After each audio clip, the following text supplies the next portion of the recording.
அனைவருக்கும் வணக்கம். தொடர்ந்து ஆதரவளித்து வர அனைத்து அன்பு உள்ளங்களுக்கும் மிக்க நன்றி.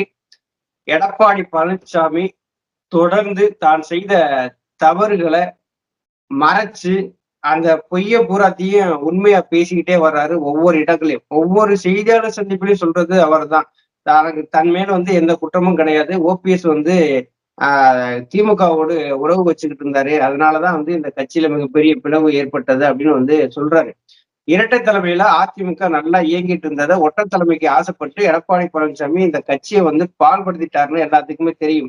ஆனா அவரு செய்த அந்த துரோகங்களை பூராத்தையுமே மறந்துட்டு ஒரு பொய்ய திரும்ப திரும்ப சொன்னா அது உண்மையாயிரும் அப்படின்னு சொல்லி எடப்பாடி பழனிசாமி நினைக்கிறாரு. இன்னைக்கு அதிமுக இந்த அளவுக்கு பிளவுபட்டு கிடக்கிறதுக்கு மிக முக்கியமான காரணம் எடப்பாடி பழனிசாமி. அவர் செய்த அந்த துரோக செயல்களை திரும்ப திரும்ப நம்ம சுட்டி காட்டிட்டே இருக்க வேண்டியதா இருக்கு. ஏன்னா அம்மா அவர்கள் இந்தியாவிலேயே 3வது பெரிய இயக்கமாக மாற்றி காட்டினாங்க. எடப்பாடி பழனிசாமி இந்தியாவுல இப்படி ஒரு தமிழகத்துல இப்படி ஒரு கட்சி இருக்கா கேட்கும் அளவுக்கு கொண்டாந்து நிப்பாட்டிட்டாரு. அதை பத்தியா நம்ம பேச போறோம். மோகன் வணக்கம். நேர்மின் குரல் நேயர்களுக்கும் அதிமுக தொண்டர்களுக்கும் வணக்கம். எடப்பாடி பழனிசாமி தான் செய்தது தவறே இல்லை அப்படிங்கிறத அந்த அவர் அவர் போட்டு மறைக்கிறாரு. அவர் செய்த தவறுகளை பூராத்தையுமே போட்டு மறைக்கிறாரு. ஐயா எடப்பாடி பழனிசாமி அவர்கள் என்ன நினைச்சிட்டாரு, நம்ம சொல்லக்கூடிய பொய்ய திரும்ப திரும்ப சொல்லும் பொழுது அது உண்மையாக மக்கள் ஏற்றுக்கொண்டு விடுவாங்க அப்படின்னு நினைச்சுக்கிட்டு எடப்பாடி பழனிசாமி அவர்கள் பேசிட்டு இருக்காரு. எடப்பாடி பழனிசாமி அவர்களுடைய துரோக செயலை, அவர் செய்த நயவஞ்சகத்தை நம்ம எடுத்துரைக்கணும் அப்படின்னா ஒரு நாள் பத்தாது. நம்ம ஏன்னா அடிஷனல் பேப்பர்லாம் வாங்கி எழுதணும். எக்ஸாம் எழுதுறப்ப அடிஷனல் பேப்பர்லாம் வாங்குவாங்கல்ல, அந்த மாதிரி அடிஷனல் பேப்பர்லாம் வாங்கி எழுதி எடப்பாடி பழனிசாமி அவர்கள் செய்த துரோக செயல்களை நம்ம சுட்டி காண்பிக்க வேண்டும். நம்ம எடுத்துரைக்கிறோம், மீண்டும் ஞாபகப்படுத்துறோம் தொண்டர்களுக்கு. அடுத்து வரக்கூடிய தேர்தலில் எடப்பாடி பழனிசாமி அவர்கள் ஒருங்கிணைந்த அதிமுக உருவாவதற்கு வழிவிடவில்லை என்றால் எடப்பாடி பழனிசாமி அவருடைய தலைமை அவர் என்னென்ன துரோகம் செஞ்சிருக்கிறாரு, அவரு தலைமைக்கு வந்தா யாருக்கு நல்லது என்பதை சுட்டி காண்பிக்க வேண்டியது நம்மளுடைய கடமை. ஏன்னா ஒரு அதிமுக தொண்டனாக கட்சியினுடைய நலன்ல நம்ம கவனம் செலுத்திதான் ஆகணும். எடப்பாடி பழனிசாமி அவர்கள் எப்படி முதலமைச்சர் ஆனாரு அங்கிருந்தே வருவோம். எடப்பாடி பழனிசாமி அவருடைய கடந்த காலத்தை பத்தி பேசணும்னா சிறைவாசத்துல இருந்து பேசணும். மலையில ஓடி ஒளிஞ்சது அதெல்லாம் வரணும், தனி டாபிக்கா பேசிக்கிடுவோம். இந்த அரசியல் 2017 இருந்து பேசுவோம். 2017 எப்படி முதலமைச்சராக வர்றாரு, அந்த ஒரு அசாத்தியமான ஒரு சூழ்நிலை வருகிறது. கழகத்துடைய ஒருங்கிணைப்பாளர் அவர்கள் முதல்வராக தொடர முடியாத ஒரு சூழ்நிலை. அதற்கு பின்பு யாரை முதலமைச்சர் ஆக்கலாம் அதிமுக பார்க்கும் பொழுது முன்னாள் அமைச்சர் புரட்சித் தலைவருடைய காலத்து அரசியல்வாதி கே ஏ செங்கோட்டையன் அவர்களை அந்த முதலமைச்சர் அமர்த்தலாம்னு சொல்லிட்டு ஒரு முடிவானது எடுக்கப்படுகிறது. அவர் மறுப்பு தெரிவித்ததன் காரணமாக எடப்பாடி பழனிசாமி அவர்கள் அந்த முதலமைச்சராக அந்த அரியணையில் அமர்வதற்கான ஒரு வாய்ப்பு கிடைக்கிறது. இதுல என்ன வேடிக்கைன்னு பாருங்க, கழகத்தினுடைய ஒருங்கிணைப்பாளர் அவர்கள் முதலமைச்சராக தொடர முடியாததற்கு காரணமும் எடப்பாடி பழனிசாமி அவர்கள் தான். அவர் தான் சொல்றாரு, அண்ணன் இருங்க பாத்துக்கலாம்னே, நம்ம போயிருவோம், பின்னாடி நாங்க இருக்கோம்லண்ணே அப்படின்னு சொல்லிட்டு தூண்டி விடுற ஒரு பிரச்சனையை தூண்டி விடுறாரு. தூண்டி விட்ட பின்னாடி அடுத்து கே ஏ செங்கோட்டையன் அவர்கள்ட்ட அந்த முதலமைச்சர் வாய்ப்பு போகும்போது அதையும் தட்டி பறிக்கிறாரு. எதற்காக இன்னைக்கு கொங்கு பகுதியை சேர்ந்த ஒருவருக்கு முதலமைச்சர் பதவி கொடுக்கப்பட்டது? முதல்ல அதை யோசித்து பார்க்கணும். அம்மா அவர்களுடைய காலம் தொட்டு கொங்கு பகுதியில் வாழக்கூடிய பெரும்பான்மை சமூகத்து மக்கள் அதிமுகவிற்கு அரவணைப்பாக அரணாக இருந்து கொண்டிருக்கிறாங்க. ஆகையினால இப்படிப்பட்ட இடர்பாடான ஒரு சூழ்நிலையில அந்த பகுதி மக்களுக்கு நம்பி கொடுத்தா நமக்கு விசுவாசமாக இருப்பாங்கன்னு சொல்லிட்டு எடப்பாடி பழனிசாமி அவர்களை முதலமைச்சராக்குறாங்க சின்னம்மா அவர்கள். அப்படி இருக்கும் பொழுது எடப்பாடி பழனிசாமி என்ன பண்ணாரு, முதலமைச்சர் ஆயிட்டாரா, சின்னம்மா அவர்கள் சிறை செல்லக்கூடிய ஒரு சூழ்நிலை உருவாகி விட்டதா, அவங்களுக்கும் கட்சிக்கு சம்பந்தம் இல்லைன்ட்டாரு. அவங்க யாரு முதலமைச்சர் ஆக்குனாங்களோ அவங்களுக்கு எனக்கு கட்சிக்கு சம்பந்தம் இல்லை அப்படின்றாரு. துரோகம் பண்ணிட்டாரு சசிகலா. பண்ணிட்டு என்ன பண்றாரு, எப்படி முதலமைச்சர் பதவி வாங்கும்போது எப்படி போனாரு, 4 கால் பிராணியாக இப்படியே ஊந்து தவறுந்து டேபிள் கீழே எல்லாம் போய் அந்த முதலமைச்சர் பதவியை வாங்கினாரு. அதற்கு பின்பு அதிமுக கட்சிக்கு துணை பொதுச் செயலாளர்னு சொல்லிட்டு அண்ணன் டிடிவி தினகரன் அவர்கள் இருந்தாங்க. அவருதான் மீண்டும் ஒரு நம்பிக்கை வாக்கெடுப்பு எடுக்கும் பொழுது கூட கூபத்தூர்ல சட்டமன்ற உறுப்பினர்களை பூரா பாதுகாத்து வைத்து மீண்டும் எடப்பாடி பழனிசாமி அவர்கள் முதலமைச்சராக அந்த அரியணையில் அமர்வதற்கு உறுதுணையாக இருந்ததும் அவர்தான். அதற்கு பின்னாடி மீண்டும் ஒரு தடவை தான் வெற்றி பெற்றுட்டோம், அதீத பெரும்பான்மையுடன் முதலமைச்சராக அந்த அரியணையில் அமர போறோம்னு சொல்லி தெரிஞ்ச உடனே அடுத்து அண்ணன் டிடிவி தினகரன் அவர்களை கட் பண்றாரு. அவருக்கும் கட்சிக்கு சம்பந்தம் இல்ல, அவர் யாருங்க, அவருக்கு அதிமுகவுக்கு என்னங்க சம்பந்தம் இருக்குன்னு சொல்லிட்டு அவரை கட் பண்ணி அதுல இருந்து அவரை வெளியேற்றி விடுறாரு. அதற்கு பின்பு மீண்டும் ஒரு அசாத்தியமான ஒரு சூழ்நிலை, 22 சட்டமன்ற உறுப்பினர்கள் அண்ணன் டிடிவி தினகரன் அவர்கள் பின்னால் போகக்கூடிய ஒரு சூழ்நிலை வருகிறது. நம்பிக்கை வாக்கெடுப்பானது நடைபெறுகிறது. அன்றைய தினம் கழகத்தினுடைய ஒருங்கிணைப்பாளர் 3 முறை முதலமைச்சராக இருந்த ஐயா திரு ஓ பன்னீர்செல்வம் அவர்கள் அன்றைக்கு எடப்பாடி பழனிசாமி அவர்கள் முதலமைச்சர் என்று ஒரு ஆதரவு கொடுக்காமல் இருந்திருந்தால் இன்னைக்கு எடப்பாடி பழனிசாமியை பத்தி நம்ம பேசியே இருக்க மாட்டோம். அதுதான் நிதர்சனமான உண்மை. அன்னைக்கு தமிழ்நாட்டுல எடப்பாடி பழனிசாமின்னு ஒருத்தர் இருந்தாருங்கிறதே தெரியாம இருந்திருக்கும். அன்னைக்கு கழகத்தினுடைய ஒருங்கிணைப்பாளர் அவர்களுக்கு போய் பரவாயில்ல, நான் முதலமைச்சராக இல்லாம இருந்தாலும் பரவாயில்ல, அதிமுக தொடர்ந்து ஆட்சி கட்டில இருக்கணும். அம்மா அவர்கள் இருக்கும் பொழுது நம்ம இந்த ஆட்சியை நம்ம கொடுத்துட்டு போனாங்க. அது முழுவதுமாக நடந்ததாகத்தான் வரலாறு பேச வேண்டும் என்பதற்காக 3 முறை முதலமைச்சராக இருந்த தன்னை தாழ்த்தி கொண்டு எடப்பாடி பழனிசாமி அவர்களை அந்த முதலமைச்சர் பதவியில உட்கார வச்சாங்க. அப்ப என்ன வருது? தலைமை யார் அப்படின்றது வருது. முதலமைச்சர் சரி எடப்பாடி பழனிசாமி அவர்கள், கட்சிக்கு யாரு தலைமை என்று வரும்பொழுது ஒரு ஓட்டு இரட்டை தலைமை, அதாவது இரட்டை குழல் துப்பாக்கின்னு எடப்பாடி பழனிசாமியோட ஸ்டைல சொல்லலாம். நாங்க இரட்டை குழல் துப்பாக்கியா தான் செயல்பட்டு கொண்டிருக்கிறோம்னு சொல்லிட்டு செய்தியாளர் சந்திப்புல எடப்பாடி பழனிசாமி சொல்றாரு, நாங்க அண்ணன் தம்பியா இரட்டை குழல் துப்பாக்கி மாதிரி தான் நாங்க வந்து செயல்படுறோம், ஒற்றை தலைமைங்கிறது ஒரு கற்பனை அப்படிங்க. அப்படிதான் சொல்லுவாரு. அதெல்லாம் அப்படிதான் சொல்லுவாரு. சொல்லிட்டு அடுத்த நாள் என்ன பண்ணாருன்னு நமக்கு தெரியும். வரும் அப்படியே ஆறா வந்துருவோம். அப்ப என்ன சொல்றாரு? சரி, ஒரு ஓட்டு இரட்டை தலைமைன்னு சொல்லிட்டு ஒருங்கிணைப்பாளர் நீங்க, நான் இணை ஒருங்கிணைப்பாளர், அதாவது கட்சிக்கு நீங்க ஒரே கையெழுத்து, கழகத்துடைய ஒருங்கிணைப்பாளர் அவர்கள் வந்து கையெழுத்து போட்டால் போதும், ஆட்சிக்கு நான் சொல்லிட்டு தான் அந்த பேச்சுவார்த்தை நடந்து முடிக்கப்படுகிறது.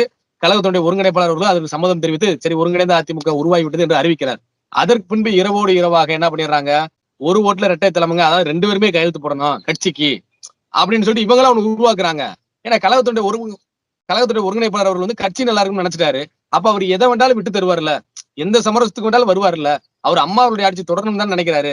அப்ப தலைமை கட்சியினுடைய தலைமையில நமக்கு பங்கு வேணும்னு சொல்லிட்டு ஒரு சூழ்ச்சியை செஞ்சு ஒரு ஓட்டு இரட்டை தலைமைன்னு சொல்லிட்டு 2 கையெழுத்து போடணும்னு சொல்லிட்டு அதை உருவாக்குறாங்க. இல்ல, அந்த இடத்திலேயே வந்து அந்த 2 பேருமே கையெழுத்து போடணும்னு சொல்லி எடப்பாடி பழனிசாமி அந்த சொல்லும் போதே தெரியுது, அன்னையில இருந்தே வந்து இந்த கட்சி எப்படியாவது நம்ம வந்து அபகரிச்சிடணும் சொல்ல எண்ணத்துலதான் எடப்பாடி பழனிசாமி இருந்திருக்காரு. ஆமா. அப்ப கட்சிக்குள்ளாக இருக்கக்கூடிய இந்த கட்சி என்ன நினைக்கிறாங்க, இருக்கக்கூடிய தலைவர்கள் போறாங்க. எடப்பாடி பழனிசாமி அவர்கள் நல்ல ஒரு ஃபேஸ் வேல்யூ கிடையாது, அவர் முன்னிலைப்படுத்தி அரசியல் பண்ணா 2021 சட்டமன்ற தேர்தலில் நம்மளால வெற்றி பெற முடியாதுன்னு சொல்லிட்டு அன்றைய காலகட்டத்துல 2017 காலகட்டத்துல இந்த பேச்சுவார்த்தை எல்லாம் வருது. அதற்கு ஐயா ஓபிஎஸ் அவர்கள் என்ன சொல்றாங்க? நம்ம ஒரு வாக்கு கொடுத்துட்டோம், நீங்க முதலமைச்சராருன்னு சொல்லிட்டோம், நம்ம அதோட பயணிப்போம், 2021 காலகட்டத்துல அதை பத்தி முடிவெடுத்துக் கொள்ளலாம்னு சொல்லிட்டு போறாங்க. 2019 அதற்கிடையில 2019 நாடாளுமன்ற தேர்தல் வருகிறது. அதற்கு முன்பாகவே வந்து 22 சட்டமன்ற உறுப்பினர்கள் வந்து தகுதி நீக்கம் செய்யப்பட்ட தேர்தல் வருகிறது. எடப்பாடி இடைத்தேர்தலில் எடப்பாடி பழனிசாமியுடைய தலைமையில அந்த 22 சட்டமன்ற தேர்தலில் அதிமுக எதிர்கொள்கிறது. எத்தனை தொகுதியில ஜெயிச்சாங்க? வெறும் 9 சட்டமன்ற தொகுதியில் தான் வெற்றி பெற முடிந்தது. மீதி தொகுதியில் யார் வெற்றி பெற்றது? திமுக. அப்ப இதற்கு காரணம் என்ன? ஆளுங்கட்சியாக அதிமுக இருக்கிறது. எடப்பாடி பழனிசாமி நான் மிகப்பெரிய ஒரு ஆளுமை என்று சொல்லக்கூடியவர் ஏன் 22 சட்டமன்ற தொகுதியில் வெற்றி பெற்றிருக்க வேண்டாமா? அப்ப உங்கள் மீது இருக்கக்கூடிய விமர்சனம், அதிமுக தொண்டர்கள் உங்க மீது இருக்கக்கூடிய வெறுப்பை திமுகவிற்கு ஆதரவாக வாக்களிச்சாங்க. அப்பொழுதே அவர் சுதாரிச்சு பதவி விலகிருக்க வேண்டும். விலகல. 2019 நாடாளுமன்ற தேர்தலுக்கு களத்துக்கு போறாரு எடப்பாடி பழனிசாமி அவர்கள். தானாக வேட்பாளர் தேர்வு செய்யறாரு. 2019 நாடாளுமன்ற தேர்தலையும் தானாக வேட்பாளர் தேர்வு செஞ்சு திமுக வெற்றி பெறுவதற்கு என்னென்ன உதவிகள் செய்ய முடியுமோ அதை பூரா செஞ்சு கொடுத்தாரு எடப்பாடி பழனிசாமி அவர்கள். அதனுடைய முடிவு எப்படி இருந்தது? ஒரே ஒரு தொகுதி நாடாளுமன்ற தேனி, அண்ணன் ஓபிஆர் அவர்கள் வெற்றி பெற்றார். கழகத்துடைய ஒருங்கிணைப்பாளர் ஐயா திரு ஓ பன்னீர்செல்வம் அவருடைய நற்பெயரின் காரணமாக அந்த ஒரு தொகுதியானது நமக்கு வெற்றி பெற்றோம். 0 இருந்திருக்கும். இல்லாட்டி இப்ப இருக்குல்ல எடப்பாடி பழனிசாமியோட தலைமையில அந்த டயத்துலயும் பாத்தீங்கன்னா ஐயா ஓபிஎஸ் அவர்கள் வந்து எங்கேயுமே பிரச்சாரத்துக்கு போக முடியாத அளவுக்கு தான் வச்சிருந்தாரு எடப்பாடி. ஆமா, எடப்பாடி பழனிசாமியோட என்ன என்னன்னாங்க, நான் தான் கட்சிக்கு தலைமை, வேட்பாளர் நான் தான் தேர்வு பண்ணுவேன், நான் தான் தேர்தல் பரப்புரைக்கு போவேன், என்னைய ஒரு ஆளுமையா வந்து ப்ரொஜெக்ட் பண்றதுக்கு தான் இந்த 2019 நாடாளுமன்றத்துல நான் பயன்படுத்த போறேன். ஓபிஎஸ் அவர்கள் அனுப்பிச்சா மக்கள் கூட்டம் மிகப்பெரிய அளவுல வரும், அதிமுக தொண்டர் இடத்துல மிகப்பெரிய எழுச்சி உண்டாகும். அப்ப ஏன் அவர் நான் கூட்டு கொண்டு போய் அவர் மீண்டும் தலைமையாக அம்மா அவர்களுக்கு அடுத்தபடியாக தொண்டர்கள் பார்த்து கொண்டிருக்காங்க, அப்ப அவர் கட்சி போயிருமே, நான் எப்படி கட்சியை ஆட்டை போட முடியும், நான் எப்படி கட்சியை கைப்பற்ற முடியும் அப்படின்னு சொல்லிட்டு அப்படி பல சூழ்ச்சிகளை செய்தாரு எடப்பாடி பழனிசாமி அவர்கள். அதனுடைய முடிவு 38 நாடாளுமன்ற தொகுதிகளில் திமுக கூட்டணி வெற்றி பெற்றது. ஒரு தொகுதியில் அண்ணன் ஓபிஆர் அவர்கள் வெற்றி பெற்றார். சரி, அது வரைக்கும் முடிஞ்சிருச்சு. அதுலயாவது பாடம் படிச்சாரா? தன்னுடைய சொந்த தொகுதி சேலத்திலேயே ஜெயிக்க முடியல இல்ல. அப்ப 2021 சட்டமன்ற தேர்தலில் கழகத்தினுடைய ஒருங்கிணைப்பாளர் அவர்கள் முதலமைச்சர் வேட்பாளராக நிறுத்த வேண்டும் என்று அன்றைக்கே கட்சிக்குள்ளாக ஒரு பிரளயம் வெடித்தது. முன்னாள் அமைச்சர்கள் பல பேர், அன்றைய அமைச்சர்கள் இன்றைய முன்னாள் அமைச்சர்கள் பல பேர் சொன்னாங்க, உங்களுடைய முகத்தை காமிச்சு நம்ம களத்துக்கு போனோம் அப்படின்னா நம்மளால வெற்றி பெற முடியாது, ஓபிஎஸ் அவர்களை முன்னிலைப்படுத்துவோம், அம்மா அவர்களுடைய அரசியல் வாரிசுன்னு சொல்லுவோம், அவருக்கு ஒரு ஃபேஸ் வேல்யூ இருக்கு, தொண்டர்கள் இடத்துல ஒரு மிகப்பெரிய ஆதரவு இருக்குன்னு சொன்னாங்க. அதுக்கு எடப்பாடி பழனிசாமி என்ன சொன்னாரு? நான் பல வியூகங்கள் வச்சிருக்கேன், பல திட்டங்கள் வச்சிருக்கேன், 2021 தொடர்ச்சியாக 3வது முறை அதிமுக ஆட்சி கட்டல் அமைத்துருன்னு சொல்லிட்டு முன்னாள் அமைச்சர்களுக்கு பூரா என்னென்ன கொடுக்க வேண்டுமோ விட்டமின்கள் கொடுக்க வேண்டுமோ கொடுத்து அவங்கள பூரா ஆஃப் பண்ணி தன்னை முன்னிலைப்படுத்தினார். அவருடைய வியூகம் திட்டம் எல்லாமே கட்சி எப்படி அபகரிக்கிறது, நமக்கு எப்படி சாதகமா வந்து செயற்குழு பொதுக்குழு உறுப்பினர்கள் நம்மோடு கொண்டு வர்றது, எப்படி காசை விட்டு அறிஞ்சு அவங்க எல்லாம் நம்மள்ட்ட வருவாங்க, அதுதான் வந்து வியூகம் திட்டமா இருந்திருக்கு. அதான் அப்படித்தான் பண்ணியிருக்கிறாரு. அப்ப 2021 சட்டமன்ற தேர்தல் நெருங்கி வருகிறது. அப்ப என்ன பண்றாரு? அப்பதான் வைக்கிறாரு வெட்டி. உண்மையிலே அதிமுகவிற்கு மிகப்பெரிய அணுகுண்டு வீசி அதான பாதாளத்துல தள்ளினது எடப்பாடி பழனிசாமி அவர்கள் தான். அப்படியே நம்ம நியூட்ரலா களத்துக்கு போயிருந்தோம் அப்படின்னா ஈஸியா வெற்றி பெற்று இருக்கலாம். அப்ப என்ன பண்றாங்க? கழகத்தினுடைய ஒருங்கிணைப்பாளர் அவர்களை முதலமைச்சர் வேட்பாளராக அறிவிக்க வேண்டும் என்று ஒரு தரப்பு சொல்றாங்க. ஒரு தரப்பு எடப்பாடி பழனிசாமி அவர்கள் சொல்லுது.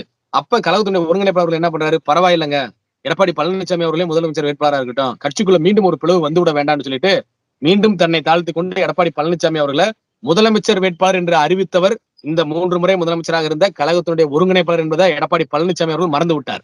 அவர்தான் அறிவிக்கிறாரு. நன்றி விசுவாசம் கூட எடப்பாடி பழனிசாமி இல்ல பாத்தீங்களா? அவர் நன்றி விசுவாசத்தை அவர்கள் எதிர்பார்க்கலாமா? அவருக்கு தேவையானது மட்டும் அவர் எல்லாம் கிடைச்சா போதும், மத்தவன் எப்படி போனாலும் பரவாயில்லன்னு சொல்லி நினைச்சவர் தானே. எதிர்கட்சி தலைவர் பதவியும் அப்படித்தான் ஐயா ஓபிஎஸ் அவர்கள் விட்டு கொடுத்தாங்க. முதலமைச்சர் வேட்பாளர் அறிவிக்கும் போது எடப்பாடி பழனிசாமிக்கு அதைத்தான் விட்டு கொடுத்தாங்க. இப்படி இருந்து இப்படி ஒரு மனுஷன் அரசியல்ல இருக்காருங்கிறது புதுசா இந்த தலைமுறைகள் பாக்குது. இல்ல, இந்த தலைமுறையில நவீன காலம் நம்ம தான் சொன்னோமே, இவர் தாங்க நவீன காலத்தினுடைய துரோகத்தினுடைய உருவம். நவீன காலத்துல ஒரு துரோகி, ஒரு கொடுங்கோலன், ஹிட்லர் சொல்லுவோம்ல, ஹிட்லரை போன்ற ஒரு கொடுங்கோல் ஆட்சி செய்யக்கூடியவர் எடப்பாடி பழனிசாமி பல பேர் பார்த்திருப்பாங்க. இப்ப அந்த இதுக்கு வந்துருவார். 2021 சட்டமன்ற தேர்தலுக்கு கழகத்தினுடைய ஒருங்கிணைப்பாளர் அவர்கள் அறிவிச்சிட்டாரு, இவர்தான் முதலமைச்சர் வேட்பாளர்னு சொல்லிட்டு. அதுக்கு எடப்பாடி பழனிசாமி என்ன சொல்றாரு, நான் பல வியூங்களை வச்சிருக்கேன், இந்த வியூங்களை வகுத்து மிகப்பெரிய நம்ம வெற்றி பெற்றலாம்னு சொல்லிட்டு அப்பதான் மிகப்பெரிய ஒரு வெடியை வைக்கிறாரு. என்ன வைக்கிறாரு, 10.5% இடஒதுக்கீடுன்னு சொல்லிட்டு நம்மளுடைய ஆட்சி முடியக்கூடிய கடைசி நாள் சட்டமன்றத்துல என்ன கொண்டு வராரு, அவசரமாக வன்னியர்களுக்கு 10.5% இடஒதுக்கீடு கொடுக்கணும்னு சொல்லிட்டு கொண்டு வர்றாரு. தென் மாவட்டங்கள்ல ஏற்கனவே எடப்பாடி பழனிசாமி அவர்களுக்கு மிகப்பெரிய அளவுல ஒரு எதிர்ப்பு இருந்தது. அது நாடாளுமன்ற தேர்தலிலேயும் அதற்கு முன்பாக நடைபெற்ற இடைத்தேர்தலிலுமே மிகப்பெரிய அளவுல எதிரொலித்தது என்பது எடப்பாடி பழனிசாமி அவர்களுக்கு தெரிந்திருந்தும் கூட இந்த சமுதாயத்தினுடைய ஓட்டு எனக்கு வேண்டாம், இந்த குறிப்பிட்ட சமுதாயத்தின் ஓட்டு எனக்கு வேண்டாம், அதனால நான் என்ன பண்றேன், 10.5% இடஒதுக்கீடு கொடுத்து வட மாவட்டங்களையும் கொங்கு பெல்ட்லயும் நான் 117 சட்டமன்ற தொகுதிகளுக்கு மேல வெற்றி பெற்று ஆட்சி அமைச்சிருவேன்னு சொல்லிட்டு கழகத்தினுடைய ஒருங்கிணைப்பாளர் அவர்கள் அவருடைய தொகுதியிலே வெற்றி பெறக்கூடாது என்பதற்காக இது போன்ற ஒரு சில சட்டத்திட்ட விதிகள்லாம் கொண்டு வர்றாரு. இது போற அறிவிப்புகளை கொண்டு வந்து எடப்பாடி பழனிசாமி அவர்கள் கழக அந்த 10.5% இடஒதுக்கீடு எதுக்கு கொடுத்தாரு? அவர் எடப்பாடி தொகுதியில அவரு ஜெயிக்கிறதா இருந்தாலுமே அந்த வன்னிய பெருமக்களுடைய ஓட்டு விழுந்தா மட்டும்தான் ஜெயிக்க முடியும். அப்ப பாட்டாளி மக்கள் கட்சி கேட்கறதுக்காக அந்த 10.5% இடஒதுக்கீடு கொடுத்து தான் ஜெயிச்சு எப்படியாவது முதலமைச்சரா வந்துடணும் அப்படிங்கிற சுயநலத்தினால கொடுத்ததுதான் அது. மக்களுடைய கொடுத்தது இல்ல.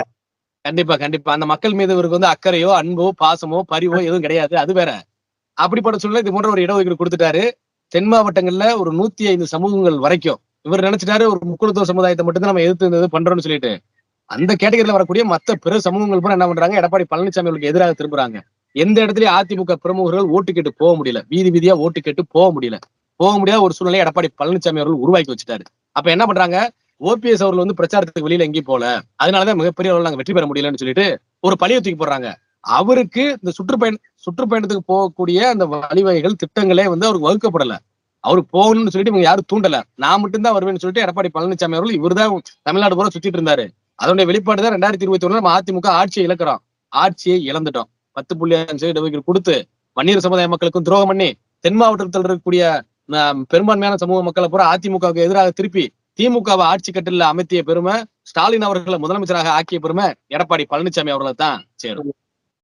அப்ப எடப்பாடி பழனிசாமி அவர்கள் அடுத்து என்ன பண்றாரு, எதிர்கட்சி தலைவர் வேணும், ஜெயிச்சா முதலமைச்சர், தோத்தா எதிர்கட்சி தலைவர். அதாவது விசேஷ ஒண்ணு தான் மாப்பிள்ளையா இருப்பேன், இலை உண்டா பணமா இருப்பேன், அந்த மாதிரிதான் இது அப்படித்தான் எடப்பாடி பழனிசாமி அவர்கள் செய்து கொண்டிருக்கிறாரு. அப்ப என்ன பண்றாரு, நான் தான் எதிர்கட்சி தலைவர் மட்டுமே கேட்கணும்.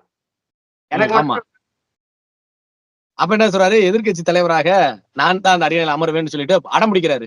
இங்க இருக்கக்கூடிய முன்னாள் அமைச்சர்கள் பூரா என்ன சொல்றாங்க, எங்க ஏற்கனவே உங்களை முதலமைச்சர் வேட்பாளராக நாங்க அறிவிச்சுதான் இப்ப தோல்வியை சந்திச்சிருக்கோம். 3ஆம் முறையா ஆட்சியில் இருக்கக்கூடிய அதிமுகவை ஆட்சியை விட்டு இழக்கக்கூடிய ஒரு சூழ்நிலை வந்துருச்சு. எதிர்கட்சி தலைவராக ஓபிஎஸ் அவர்களே இருக்கட்டும்னு சொல்லிட்டு கழக ஒருங்கிணைப்பாளர் அவர்களை எல்லாருமே முன்மொழிகிறாங்க. அப்பயும் எடப்பாடி பழனிசாமி அவர்கள் அவங்களுக்கு பூரா என்னென்ன விட்டமின்கள் கொடுக்க வேண்டுமோ அந்த விட்டமின்களை பூரா, சத்து மாத்திரையை பூரா கொடுத்து அவங்களை ஆர்டர் சுவாசப்படுத்தி என்னைய நீங்க எதிர்கட்சி தலைவராக அறிவிங்கன்னு சொல்றாரு. அப்பயும் ஒருங்கிணைப்பாளர் அவர்கள் சொல்றாங்க பாருங்க, அதான் தலைமைக்கு உண்டான பண்பு. ஏங்க நான் கூட எதிர்கட்சி தலைவரா இல்ல, நீங்களும் இருக்க வேணாம், மக்கள் செல்வாக்கு உங்களுக்கு பெரிதாக இல்ல, நம்ம என்ன பண்ணுவோம், தனபால் அவர்கள் இருக்காங்க, தாழ்த்தப்பட்ட சமுதாயத்தை சேர்ந்தவங்க, அவரை எதிர்கட்சி தலைவராக நடிகையில் அமர வைப்போம். அப்படி அமர வைக்கும் பொழுது என்ன ஆகுன்னா அந்த மக்களிடத்துல நமக்கு ஒரு வரவேற்பும் கிடைக்கும். நம்ம அனைத்து சமுதாய மக்களுக்குமான கட்சிங்க, ஏதோ குறிப்பிட்ட 2-3 சாதிகள் மட்டுமே இங்க ஆதிக்கம் செலுத்தக்கூடாதுன்னு சொல்லிட்டு அன்றைய தினமே சொன்னார், எதிர்கட்சி தலைவராக தனபால் அவர்கள் அமரட்டும்னு சொல்லிட்டு. அதற்கு முடியவே முடியாதுன்னு சொல்லிட்டு என்னை நீங்க அறிவித்தாலே அறிவிக்க வேண்டும் சொல்லிட்டு நெருக்கடி கொடுத்து கழகத்தினுடைய ஒருங்கிணைப்பாளர் அவர்களை தன்னை எதிர்கட்சி தலைவராக அறிவிக்க வைத்தவர் தான் இந்த எடப்பாடி பழனிசாமி அவர்கள். சரி, எதிர்கட்சி தலைவராக வந்துட்டீங்க, வந்ததுக்கு அப்புறமா மக்களுடைய பிரச்சனைக்கு குரல் கொடுப்பீங்களா, இல்ல குரல் கொடுத்தீங்களா, என்னென்ன ஆர்ப்பாட்டங்கள் செஞ்சிருக்கீங்கன்னு சொல்லி பார்த்தோம் அப்படின்னா எதுவும் கிடையாது. எதிர்கட்சி தலைவராக வந்தவட்டே அவர் செஞ்ச முதல் வேலை என்னன்னா, ஓபிஎஸ் அவர்களை எப்படியாவது கட்சியில இருந்து வெளியேற்றணும். கட்சியை கைப்பற்றணும், ஒற்றை தலைமையாக வரணும், அதிமுகவுக்கு சர்வாதிகாரி ஆக வேண்டும். இதற்கு முன்பு அதிமுக என்னுடைய குடும்ப கட்டுப்பாட்டுல தான் இருக்க வேண்டும் என்பதற்காக பல சூழ்ச்சிகளை செஞ்சு 2022 பொதுக்குழுவை கூட்டுறாரு எடப்பாடி பழனிசாமி அவர்கள். அதற்கு 2 தினங்களுக்கு முன்பாக தான் நீங்க சொன்னது, சேலத்துல இரட்டை குழல் துப்பாக்கியாக நாங்க செயல்பட்டு கொண்டிருக்கோம், இங்க ஒற்றை தலைமைகளா வேலை இல்லைன்னு சொல்லிட்டு ஒரு பேச்சை கொண்டு வர்றாரு எடப்பாடி பழனிசாமி அவர்கள். அடுத்த ஒரே வாரத்துல பொதுக்குழு கூடுது, ஒற்றை தலைமை வேண்டும்னு சொல்லிட்டு இவரே தூண்டி விட்டு கழகத்துடைய ஒருங்கிணைப்பாளர் அவர்கள் மேடையில் நிற்கும் பொழுது என்ன பண்ணாங்க, வாட்டர் பாட்டில் எடுத்து எப்படி எரிஞ்சாங்க.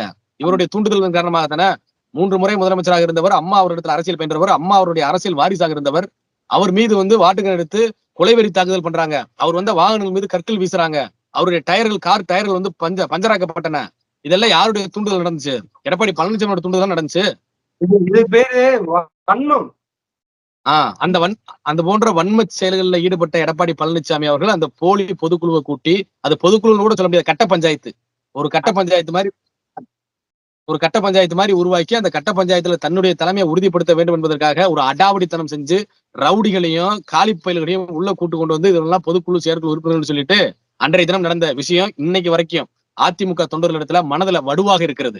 நம்ம கட்சி அப்ப இப்படி இருக்கு, ராணுவ கட்டுப்பாடோடு இருக்கக்கூடிய கட்சி இன்னைக்கு இப்படி கட்ட பஞ்சாயத்து நடத்தக்கூடிய கூடாரமாக மாறிவிட்டதே என்று சொல்லி அந்த வழியில் இருக்கிறாங்க. அதற்கு முன்பு என்ன பண்றாரு, கழகத்துடைய ஒருங்கிணைப்பாளர் அவர்கள் மீண்டும் ஒரு பொதுக்குழுவானதை எடப்பாடி பழனிசாமி கூட்டுறாங்க. கழக ஒருங்கிணைப்பாளர் அவர்கள் ஒருங்கிணைப்பாளர் மற்றும் பொருளாளர் என்கின்ற முறையில கட்சியினுடைய அலுவலகத்துக்கு போறாரு. போற வழியில என்ன பண்ணாங்க, கழகத்துடைய ஒருங்கிணைப்பாளர் அவர்கள் ஆட்களை வச்சு அடிச்சாங்களாம், கதவை உடைச்சாங்களாம். போறவரு கழகத்துடைய ஒருங்கிணைப்பாளர் அவர்கள் போறாரு. எடப்பாடி பழனிசாமி தரப்பை சேர்ந்த ஆதி ராஜாராம் அவர்கள் உட்பட அவருடைய கையாட்கள் போற என்ன பண்ணாங்க, 200க்கும் 300க்கும் மேற்பட்ட அடியாட்களை உள்ள கொண்டு வந்து இறக்கி அம்மா அவர்கள் அந்த கட்சி அலுவலகத்தை கோவிலாக கும்பிட்டாங்க. அந்த அலுவலகத்துக்குள்ள சாராயம் குடிக்க வச்சு அந்த அலுவலகத்துக்குள்ள கூத்தடித்து ஆரம்ப நிகழ்ச்சி நடத்தி ஐயா அந்த தலைமை அலுவலகத்துல எம்ஜிஆர் மலையில மிகப்பெரிய அளவுல குத்தாட்டம் எல்லாம் போட்டாங்க. பொதுக்குழு அங்க மாவட்ட செயலர் போடாம இங்க என்ன வேலை இருக்கு அவங்களுக்கு? இங்க எந்த வேலையுமே கிடையாது. பொதுக்குழு கூடுறாங்க, இங்க மாவட்ட செயலர் போடணும், செயற்குழு பொதுக்குழு உறுப்பினர்கள் அங்கே போகணும். இங்க மாவட்ட செயலர் இருந்துகிட்டு ஐயா வர்றாருங்கிற பார்க்காம கூட கல்ல விட்டு அதெல்லாம் நம்ம பார்த்திருக்கோம். அதான் இது போன்ற வெறி செயல்களை இவர் அடியாட்களை வச்சு அடிதடிகளை நடத்திட்டு கழகத்துடைய ஒருங்கிணைப்பாளர் அவர்கள் மீது பழிய தூக்கி போட்டாரு எடப்பாடி பழனிசாமி அவர்கள். அதற்கு பின்பு நீதிமன்றங்கள்ல அதான் நம்ம நீதியை நீதி தேவதையை நம்ம வணங்கிட்டு இருக்கோம். இன்னைக்கு வரைக்கும் நம்மளுடைய சிவில் சூட் வழக்கு இன்னுமே நிலுவையில தான் இருக்கு. ஒவ்வொரு நீதிமன்றத்திற்கும் நம்ம செல்லும் பொழுது எடப்பாடி பழனிசாமி அவர்கள் நிதியை வைத்துக் கொண்டு நீதியை வளைத்தார். நீதியை வளைத்து தற்காலிகமாக தற்பொழுது வரை அதிமுகவிற்கு நான் தான் தலைமை என்று சொல்லிக் கொண்டிருக்கிறார். இப்படிப்பட்ட வேலையில ஈரோடு கிழக்கு இடைத்தேர்தல் வருது. இந்த பஞ்சாயத்துல நடந்துட்டு இருக்கு ஒரு பக்கம். அதற்கு முன்பாகவே ஊரக உள்ளாட்சி தேர்தல் அந்த பெரும்பான்மை பகுதிகளில் இடைத்தேர்தல் நடக்கும்ல ஊரக உள்ளாட்சி தேர்தல்ல, அப்ப ஏ ஃபார்ம் பி ஃபார்ம்ல கையெழுத்து போடணும். அப்ப இந்த வழக்கு நடந்துட்டு இருக்கிறது, யாரு கையெழுத்து போட முடியாத ஒரு சூழ்நிலை இருக்கிறது. கழக ஒருங்கிணைப்பாளர்கள் என்ன சொன்னாங்க, வேட்பாளரை நீங்களே கூட தேர்வு பண்ணுங்க, கையெழுத்து போட நான் தயாரா இருக்கேன், நம்ம வேட்பாளர் இரட்டை லட்சணத்துல தான் நிக்கணும்னு சொல்லி சொன்னாரு. ஆனா எடப்பாடி பழனிசாமி என்ன சொன்னாரு, எவன் ஜெயிக்கிறத பத்தி எனக்கு கவலை இல்ல, நான் கட்சிக்கு தலைமை பொறுப்புக்கு வரணும், நான் இருக்கணும், நீங்க கையெழுத்து போட்டு நானும் கையெழுத்து போட்டு அந்த இரட்டை இலை சின்னம் நிக்கவே கூடாது அப்படிங்கிறது இரட்டை இலை சின்னத்தை புறக்கணித்தவரே எடப்பாடி பழனிசாமி. ஆமா, அப்படிதான் எடப்பாடி பழனிசாமி அவர்கள் அன்னைக்கு இரட்டலைக்கு கையெழுத்து நீங்க போட வேணா, அந்த வேட்பாளர் தோத்தாலும் எனக்கு கவலை இல்ல, தொண்டரை பத்தி நிர்வாகியை பத்தி எனக்கு கவலை இல்லைன்னு சொல்லிட்டு போனார். அதற்கு பின்பு ஈரோடு கிழக்கு இடைத்தேர்தல் வருகிறது. ஈரோடு கிழக்கு கொங்கு மண்டலத்துடைய மிக முக்கியமான ஒரு பகுதி. ஈரோடு மாவட்டமே அதிமுக கோட்டை. அப்படி இருக்கும் பொழுது அங்க ஒரு இடைத்தேர்தல் வருது. எடப்பாடி பழனிசாமி அவர்கள் என்ன பண்றாரு, நம்மளுடைய சார்பாக ஒரு வேட்பாளர் களத்தில் நிப்பாட்டி இருக்கிறோம். எடப்பாடி பழனிசாமி அவர்கள் ஒரு வேட்பாளரை அறிவித்திருக்கிறார். மற்ற திமுகவை சேர்ந்த வேட்பாளர் களத்தில் இருக்காங்க, தேமுதிகவை சேர்ந்த வேட்பாளர் களத்தில் இருக்காங்க, நாம் தமிழர் கட்சி, இப்படி பலமுனை போட்டி அங்க இருக்குது. ரெட்டலை சின்னத்துக்கு பிரச்சனை வரக்கூடிய ஒரு காலகட்டம் அப்ப. ஏன்னா நம்ம அங்க வேட்பாளர் நிப்பாட்டிட்டோம் அப்படின்னா ரெட்டலை சின்னத்துக்கு உரிமை கோருவோம். அப்ப என்ன பண்றாங்க, பாஜக மூலியமாக எடப்பாடி பழனிசாமி தரப்பு அண்ணன் ஓபிஎஸ் வேட்பாளரை வாபஸ் வாங்க சொல்லுங்க, என் தலைமையை நான் நிரூபிச்சு காமிக்கிறேன், நான் ஜெயிச்சிருவேன் அப்படின்னு சொல்லிட்டு ஒரு பேச்சுவார்த்தை நடத்தி பாஜகவுடைய மாநில தலைவர், தமிழகத்துடைய மாநில தலைவர் அண்ணாமலை அவர்கள் கழக ஒருங்கிணைப்பாளர்கள்ட்ட ஒரு பேச்சுவார்த்தை நடத்தி வாபஸ் பெற வைக்கிறாங்க. நம்மளும் வாபஸ் பெறுறோம். எடப்பாடி பழனிசாமி அவர்களுக்கு எளிமையாக இரட்டை இலை சின்னம் கிடைத்து விடுகிறது. களத்துக்கு போனாரு, வெற்றி பெற்றாரா? வெற்றி பெற முடிந்ததா அவர்னால? என்ன நடந்துச்சு? 15 சுற்றுகள் வரைக்கும் டெபாசிட் வாங்க போராடினாரு. எங்க? நம்ம கொங்கு பெல்ட்ல. எடப்பாடி பழனிசாமி சார்ந்த அந்த இன மக்களே எடப்பாடி பழனிசாமி புறக்கணிச்சாங்க அந்த தேர்தல்ல. அவர்ல நான் காடை கூட்டத்தை சேர்ந்தவன் என்று அவர் கடிதம் எழுதிய அந்த காமெடிகளும் அங்க நடந்ததான் செஞ்சிச்சு. அதிமுக என்பது அனைத்து சமுதாய மக்களுடைய கட்சிங்க, ஒரு சமுதாயம் இல்ல. அது எந்த சமுதாயமா இருந்தாலும் சொல்றோம். அதிமுக பல சமுதாய மக்களை உள்ளடக்கிய ஒரு மாபெரும் மக்கள் இயக்கம். ஆனா எடப்பாடி பழனிசாமி ஒரு குறிப்பிட்ட சமுதாயத்துக்குள்ள அடைக்க பார்த்தாரு. அந்த சமுதாய மக்களை எடப்பாடி பழனிசாமி அவர்களுக்கு ஈரோடு கிழக்குல மிகப்பெரிய அடியை கொடுத்து உன் தலைமை பிடிக்கவே பிடிக்காது, அதிமுக தலைமையே கிடையாதுன்னு சொல்லிட்டு விரட்டி விட்டாங்க. அதற்கு பின்பும் அடுத்தடுத்து வழக்குகள் வந்து கொண்டிருக்கிறது. வழக்குல பூரா நிதியை வச்சு நீதியை வளைக்கிறார். மீண்டும் மீண்டும் வளைத்துக் கொண்டிருக்கிறார். தற்காலிகமாக மீண்டும் அந்த பொதுச் செயலர் பதவியை தான் என்பதை தற்காலிகமாக பெறக்கூடிய ஒரு சூழ்நிலை எடப்பாடி பழனிசாமிகளுக்கு வந்து விட்டது. அப்ப வருதுங்க விக்கிரவாண்டி இடைத்தேர்தல் வருது. அண்ணன் சி.வி. சண்முகம் அவர்களை களத்துல கொண்டு இறக்கியிருந்தாலே அங்க மிகப்பெரிய நம்ம வெற்றியை பெற்றிருக்கலாம். அவருக்கு ஒரு செல்வாக்கு இருக்கிறது. ஆனா எடப்பாடி பழனிசாமி அவர்கள் என்ன நினைச்சிட்டாரு, நம்ம 2019 நாடாளுமன்ற தேர்தலில் தோத்து போயிட்டோம் மொத்தமா. அதற்கு முன்பு நடைபெற்ற சட்டமன்ற இடைத்தேர்தலில் தோத்து போயிட்டோம். 2021 சட்டமன்ற தேர்தலில் நம்மளுடைய செல்வாக்கு பெருசா இல்ல. அதற்கு பின் நடந்த ஊரக உள்ளாட்சி தேர்தலில் மிகப்பெரிய வெற்றி இல்ல. இப்படிப்பட்ட வேலையில விக்கிரவாண்டி இடைத்தேர்தலில் வந்து சி.வி. சண்முகத்தை நின்று ஜெயிச்சிட்டாரு அப்படின்னா அவரு கட்சிக்கு தலைமையா வந்தாலும் வந்துருவாரு மிகப்பெரிய அளவுல. அதனால அந்த தேர்தலை புறக்கணிப்போம், மீறி வேற வேட்பாளர் போட டெபாசிட் வாங்க முடியாது. அப்ப என்ன அப்படின்னு சொல்லி தெரியாம அந்த தேர்தலையே புறக்கணிச்சாரு எடப்பாடி பழனிசாமி அவர்கள். அனைத்து இந்திய அண்ணா திராவிட முன்னேற்ற கழகம் 2019 அந்த இடைத்தேர்தல் நடந்த பொழுது 2019 இடைத்தேர்தல் நடந்த பொழுது 45,000 வாக்குகளுக்கு மேல பெற்று விக்கிரவாண்டி இடைத்தேர்தலில் வெற்றி பெற்று இருந்துச்சு. இன்னைக்கு அந்த இடத்துல நம்ம களத்துக்கே போக முடியாத ஒரு சூழ்நிலை வந்துருச்சு. அப்படி ஒரு சூழ்நிலை வந்துருச்சு. அதற்கு பின்பு 2024 நாடாளுமன்ற தேர்தல் வருகிறது. எந்த மூத்த அமைச்சர்கிட்டையும் கலந்துரையாடல. அண்ணன் செங்கோட்டையன் அவர்கள் இருக்கிறாரு, எஸ்.பி. வேலுமணி அவர்கள் இருக்காங்க, தங்கமணி இருக்கிறாங்க, நத்தம் விஸ்வநாதன் அவர்கள் இருக்காங்க, திண்டுக்கல் சீனிவாசன் இருக்காங்க. இந்த மாதிரி முன்னாள் அமைச்சர் கூப்பிட்டு யாரை வேட்பாளராக போடலாம், யாரை போட்டா நன்றாக இருக்கும், கட்சி வெற்றி பெறுமா, வெற்றி பெறாதா, இது போன்ற வியூங்கள் அமைக்கலாம்னு சொல்லிட்டு எந்த கலந்துரையாடல் இல்ல. திமுக தலைவர்களிடத்துல நேரடியாக பேசிக்கிட்டார் எடப்பாடி பழனிசாமி அவர்கள். உங்களுக்கு எந்தெந்த மாதிரி வேட்பாளர் போட்டா நீங்க வெற்றி பெறுவதற்கு எளிமையா இருக்கும், அப்படி வேட்பாளராக நான் போறேன்னு சொல்லிட்டு இவர் வேட்பாளர்கள் அந்த மாதிரியா போட்டு திமுகவை புதுச்சேரி உட்பட 40 நாடாளுமன்ற தொகுதியிலே வெற்றி பெறுவதற்கு உழைத்தவர் தான் இந்த எடப்பாடி பழனிசாமி அவர்கள். தொடர் 10 தோல்வியில சந்திச்ச எடப்பாடி பழனிசாமி அவர்கள் இன்று நான் திருந்த மாட்டேன், கட்சிக்கு நான் தான் தலைமை, ஒருங்கிணைந்த அதிமுக உருவா விட மாட்டேன், 2026 சட்டமன்ற தேர்தலில் திமுக ஆட்சி கட்டில அமர்த்தி விட்டு என் மீது இருக்கக்கூடிய வழக்கில் இருந்து நான் தப்பிச்சுக் கொள்ளுவேன், அதிமுகவிற்கு முடிவுரை எழுதி விடுவேன்னு சொல்லிட்டு இன்னைக்கு வரைக்கும் பயணிச்சுட்டு வந்து கொண்டிருக்கிறார் எடப்பாடி பழனிசாமி அவர்கள். இதெல்லாம் பொறுத்து பார்த்த அதிமுகவினுடைய தொண்டர்கள் பொங்கி எழுந்துட்டாங்க. கலாய்வு கூட்டம் நடத்தினார்ல, கலையபுர கூட்டமாக மாறியது. ஒவ்வொரு அதிமுக தொண்டரும் தன்னுடைய வலியும் வேதனையும் வெளிப்படுத்தினா. அதனுடைய வெளிப்பாடாக டிசம்பர் 15 அன்று நடக்க இருக்கக்கூடிய பொதுக்குழுவுல உறுதியாக மிகப்பெரிய ஒரு கலைபுரங்கள் கண்டிப்பாக நடக்கும். ஒருங்கிணைந்த அதிமுகவிற்கான குரல் வந்து ஓங்கி ஒலிக்கும். இதுவரை கருத்துக்களை பகிர்ந்ததற்கு நன்றி. நன்றி.